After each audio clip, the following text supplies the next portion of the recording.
thought for today's video, I would do a little reading catch up with you and talk about some of the really good books that I've read recently, as well as talk about December being Fitzember in honor of Fitzcarraldo editions, as well as the Hingston and Olsen short story advent calendar that I do every year.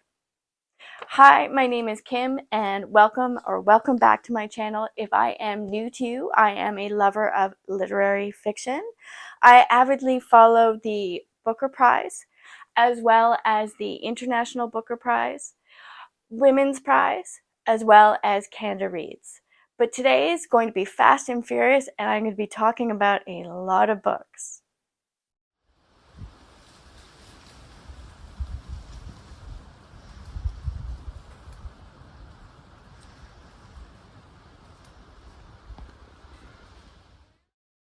So some of the books that I've read lately but haven't talked to you about that I've absolutely adored. The first one would be The Mortal and Immortal Life of the Girl from Milan. It's written by Domenico Starnoni and it is translated by Una Stradinsky. He was also longlisted for the International Booker this year for The House on Via Gemento, also translated by the same person, although I haven't gotten to it yet. But let me tell you, this was an absolutely amazing book. This has just come out in Canada in October, and it is a very short and sharp book. It is astoundingly well written. I was amazed that it was able to do so much in such a short time. The characters really came to life for me, especially the main character and his grandmother, who had such a special relationship. Hi, Wednesday. And I really liked the sort of self-realizations that the main character came to at the same time that the reader becomes aware of them. So highly recommend, and I'm really looking forward to getting to his long-listed book. This is Wednesday. Another book, and this is sort of outside my wheelhouse, but I'm a writer that I'm very intrigued about, but this is The Use of Photography. And it's written by Annie Ernaux and Mark Marie, and it's translated by Alison L. Strayer. Now, as probably most of you know, Annie Ernaux won the Nobel Prize in 2022. This is actually the first of her work that I have read, and once again, it's another sharp and sharp novel, but it is a series of photographs, like the one that you see on the front, in which Annie and Mark try to document their love affair, their relationship, and their passion by taking pictures of their discarded clothes and then each individually writing about it. Now, I believe that Mark has since passed away. He was a French photographer and journalist. But this is absolutely beautiful, and I think it is very brave, very honest, and it really does capture a time in which two people were trying to navigate each other and their own lives. While they were together, Annie Ernaux was battling cancer. So that's another aspect of the story, but I will absolutely read her again. It is such a shame that her work is so hard to find in Canada, the published translations. I don't know why. She's such a gem, and we've really missed the mark on having more of her work available here. The last one that I'm going to talk to you about is Sally Rooney's Intermezzo. Now, I will tell you, I am a huge fan of hers. This is her latest book. I have read absolutely everything by her, which is something I don't normally do. With writers that I love, I usually save one book just so that I'm always living in a space where I have one of my favorite writers' books to look forward to. But in her case, I absolutely gobble down everything she's written, and I really do think that this is her absolute best work. It is her best writing so far. It's told in 3 parts, and it is essentially about two brothers who differ in terms of years and experience, and they're grieving over their father, but they don't quite know it, and the women in their lives. And I love the fact that every time she writes about one character, you wholly believe that character's truth, even though that truth eventually will be revealed sometimes to be wrong. And the fact that it just seems so true to life is astounding. It's a beautiful cover. I would highly recommend it. This is definitely going to be in my top books of this year. Sammy, please don't eat the flowers. Thank you, honey. Now, currently what I'm reading, I've got 2 books on the go. The first one is Little Rot by Akweke Emeze. This came out in June of this year in Canada, and I have read quite a few of her books, not all of them. I've read You Made a Fool of Death with Your Beauty, and she is definitely an author who writes in all sorts of genres. And if you ever told me I'd read a romance book, which You Made a Fool of Death with Your Beauty is, I would have bet the bank against it because I'm not a romance reader. But I absolutely adored that book. It was a 5 out of 5 for me. I laughed, I cried, it was tense, the characters were amazing, the writing was beautiful. I've also read The Death of Vivek Ojit. Hi, Sammy. This is our little kitten. He's only 7.5 months old. He can get into trouble, let me tell you. I've also read The Death of Vivek Oji, which I would recommend. And I read Bitter, which was a young adult book. But I think I would have been better off in reading the first book. I can't remember if I read Pet. Anyways, I read the second in the series, and I think I would have gotten more out of it if I had read the first book. But would highly recommend all of those books by her. And the other book that I'm reading is on audiobook, and it's called Happening by Annie Ernaux. Now, one of my reading goals for 2024 was to read more of favorite authors' backlists, so this is why I went to her. So it's another nonfiction book. It's her memoir that takes place over a couple of decades, I believe. And it's translated by Tanya Leslie, and the narrator is Tavia Gilbert. Now, the next book I'm going to read and slip in during Fitzember is going to be another one of my favorite authors' books, and it's Haruki Murakami, The City and Its Uncertain Walls, and it's translated from the Japanese by Philip Gabriel. Now, he is absolutely one of my favorite authors. He has a lot of books published, and I haven't read them all, but I have read 1Q84 would probably be my favorite. And hi, honey. I have read his nonfiction book about running, which was fantastic. What I talk about when I talk about running. Now, this is his first book out in 6 years. His last published work was in 2020, which was an unfortunate year for publishing. And it was first person singular, and it was a collection of short stories. And one of the criticisms of his work lately is that the women are rather one-dimensional in a really bad way, and that book grated my nerves for that exact same reason. Now, I've read a couple of reviews of this book, and it seems to be very, very mixed, and I think the consensus is that if you haven't read him before, this is fantastic. If you have read him before, this is more of the same. Regardless of the reviews, I'm going to dive into it. I'm very excited about it, and I hope that he remains one of my favorite authors. So let's get talking about Fitzember while I go take control of the fur babies. No fighting!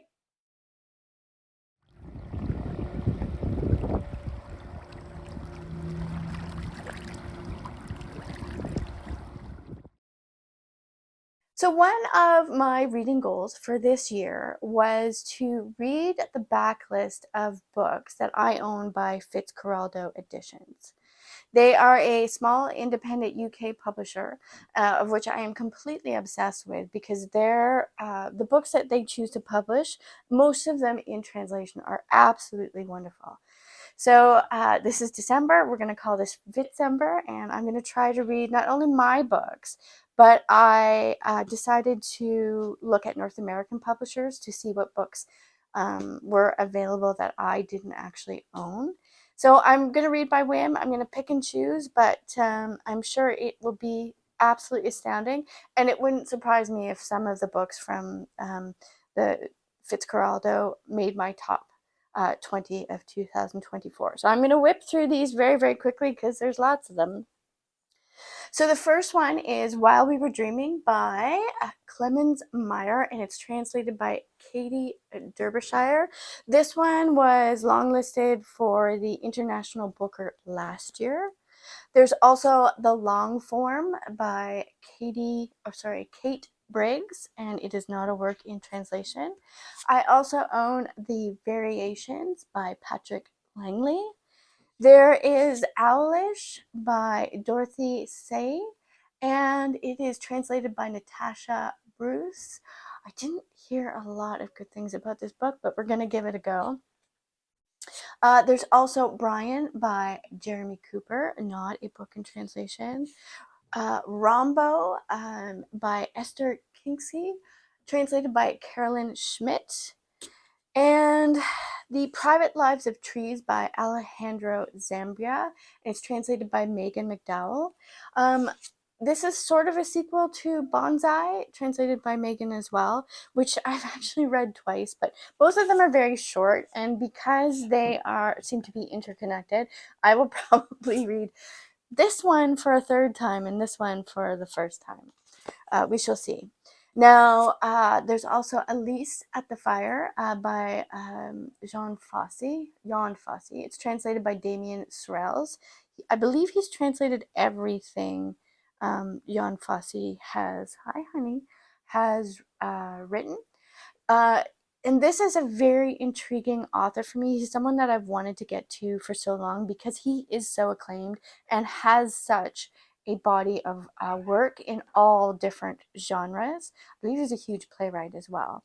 I read The Shining by him a year or two ago when it first came out and absolutely adored it. So I'm looking forward to getting to his work. So I own Elise at the Fire, and I also own Melancholy 1 through 2. So those are the ones that I own by Fitzcarraldo, and I just have to tell you, they publish just the nicest font on the nicest paper and had beautiful end papers, and I just adore what they do. I wish that they weren't so far away and I had to import them across the pond. Otherwise, I would be buying everything that they published. So I do have the Septology trilogy available to me. So the first one is The Other Name. The second one is I Is Other. And the third one is A New Name, all translated by Damien Sorrells. I will probably listen to The Other Name on audiobook just to keep things moving along, but I'm happy to get these in my hands. This one I own, and it's Flights by Olga Tokarczuk. I always have a hard time with her last name. And this is translated by Jennifer Croft. I love the fact that the International Booker and the fact that it's available more in North America means that I can recognize translators, which are so important in this world, and are writers onto themselves. And Jennifer Croft is a beautiful writer. She was longlisted for the Women's Prize one year. Another choice I'll have is Living Things by Munich Hashmi, translated by Julia Sanchez, who I think in 2023 translated Boulder by Eva Sanchez. There's also The Dolls Alphabet by Camila Grudova, and she was longlisted or shortlisted, I can't remember, for the Women's Prize last year. There's also The Son of Men by Jean-Baptiste Del Amino, and it is translated, hi honey, from the French by Frank Wynne, another fantastic translator. And then also Fitzcarraldo published, and this isn't their edition, but The Years by Annie Ernaux. So I'm excited to get to this one, and it is translated by Olsen L. Strayer as well. So that will be Fitzember in December, reading by Win. So let's get talking about the Hingston and Olsen short story collection. Sammy, getting into trouble.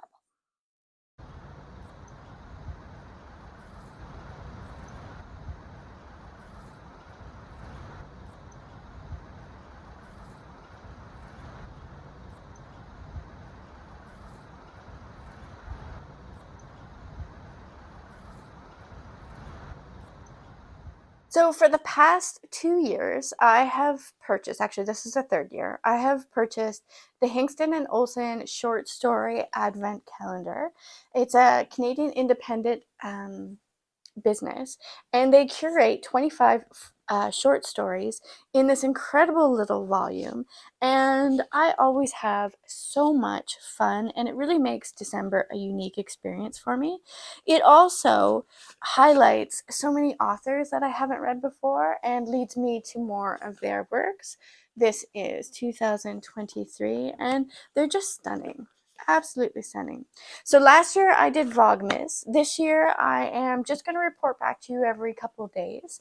This is 2024, and I don't know if the camera picks up, but it's a little shiny. And it says on the side of the box, 10 years of stories. Where does the time go? To celebrate this milestone, we've packed the 10th short story advent calendar with a winning mix of new and familiar names. Ideal company for those chilly winter nights. And we are certainly getting chilly in Canada. There's been snow in the past couple days.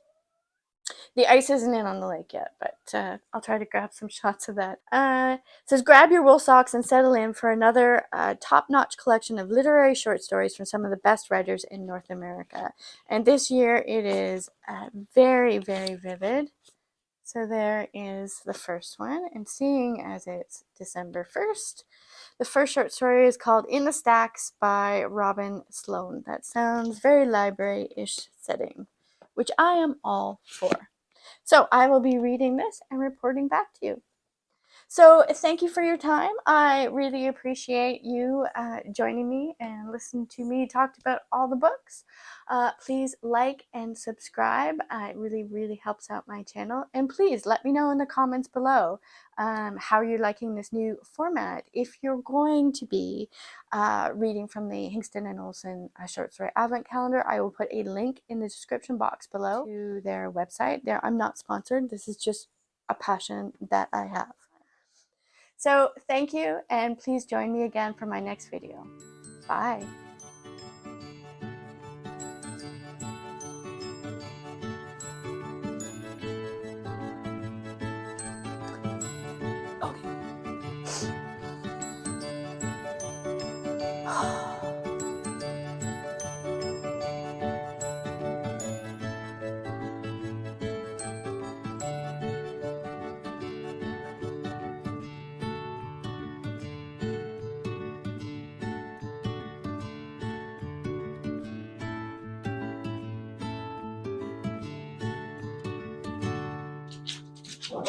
No fighting!